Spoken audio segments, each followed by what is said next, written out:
done. There's only so many laps of cars you can shoot.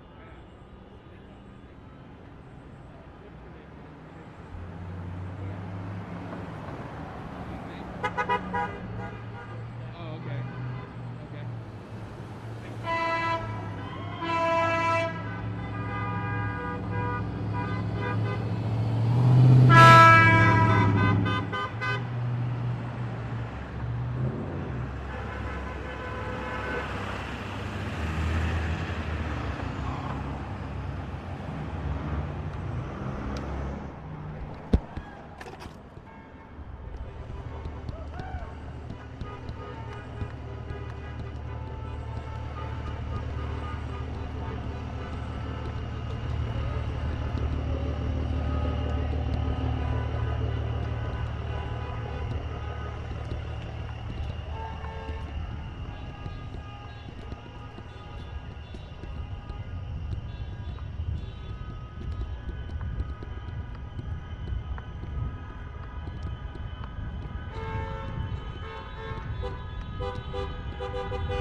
and they want a governor that will educate people, not mandate, not make it a class 1 misdemeanor if you don't do what the governor tells you to do. Enough is enough. It's time to reopen Virginia. Get back to work and make Virginia,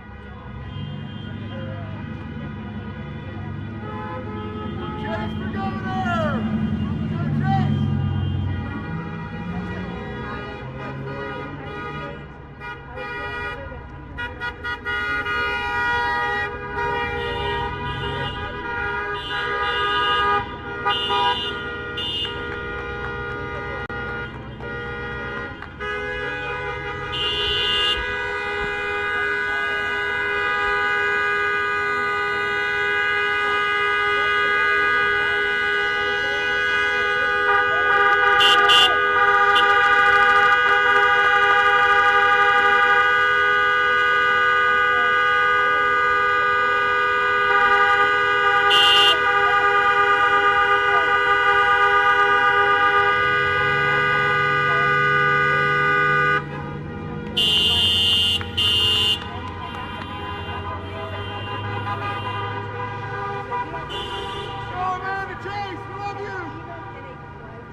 that was hospitalized with COVID. I think we take it very seriously. I have another friend who died from COVID. So I get it. This is a serious issue. But we have to take a holistic approach to this. And we have to look at who it's affecting.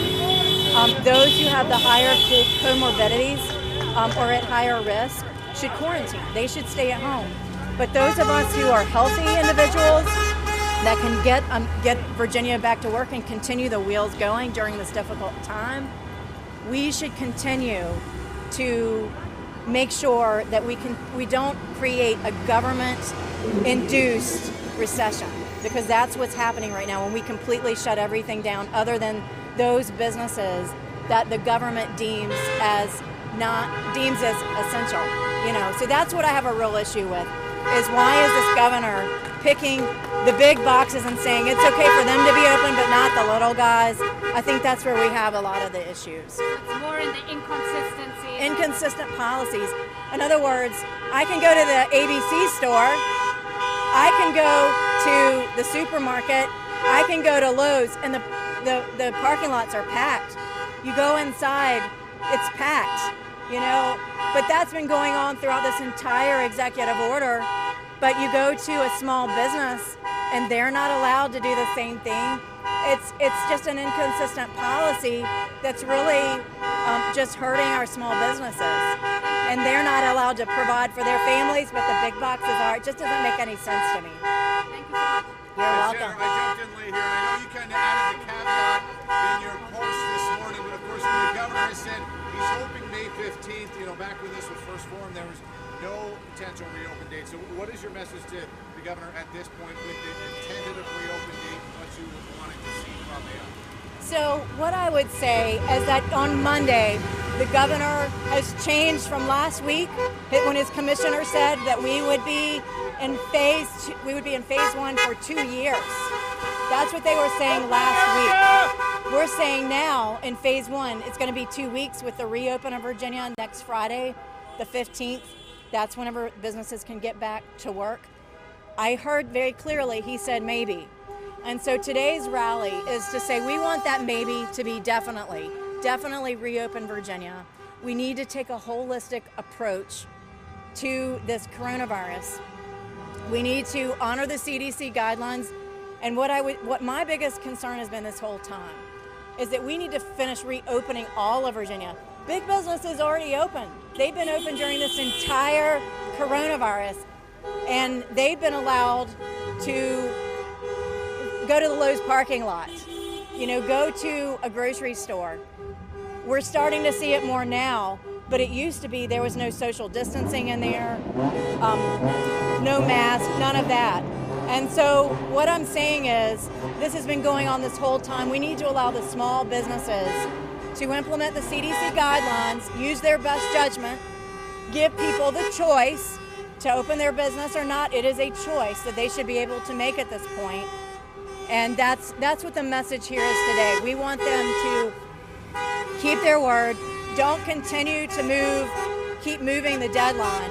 Let's stick to this deadline. Let's safely reopen Virginia, allow the businesses to put in guidelines to protect their employees and to protect the customers that are coming to their stores. And we can do both. We can keep Virginians safe at the same time we reopen. And we can continue to look at the CDC guidelines, but the fact is this: a lot of Virginia is already open, and it's the big business. It's the small businesses that are hurting right now. The governor's current policies, his executive order, is not consistent, and as a result, the government is picking winners and losers. They're picking the big business over the small businesses. They're allowing Lowe's parking lot to be full, but people can't go to church on Sundays and worship. I mean, even U.S. Attorney General William Barr made the opinion against that statement. And we also just recently saw where a church here in Virginia won their case against Governor Northam. So I think he's getting the message through the court cases, through the rallies. It is time to reopen Virginia safely, I will say, and allow Virginians to get back to work, provide for their family, put food on the table. You mentioned you're doing so with the CDC guidelines. I know Governor Northam has said he is following those guidelines about when to do the reopening, and if they don't meet those guidelines, he's not ready to allow that reopening to happen. So are you in support of some CDC guidelines, but not those regarding when to do the reopening? So what I would say to that is, he has now changed the way they're doing testing so that it increases the number of cases, not because there are more cases, because what they're doing now is one person may have 3 tests. And so all those tests are, instead of it being one person and 3 tests, it counts as 3 cases. So we're seeing an increase in numbers. So we're not comparing apples to apples here, first of all, with the numbers. I'm looking at deaths, I'm looking at hospitalizations. And so what I'm saying is we have to take a holistic approach. We can use some of the social distancing like they're starting to do now in some of the big box stores, where whenever you're in the checkout line, they've got the 6-foot distancing while you're waiting in line. They're starting to put the plexiglass up. There are things that small businesses can do voluntarily to protect their employees, to protect the consumers. You can educate people without mandating it and without making it a class 1 misdemeanor if they don't. Thank you very much. Thank you.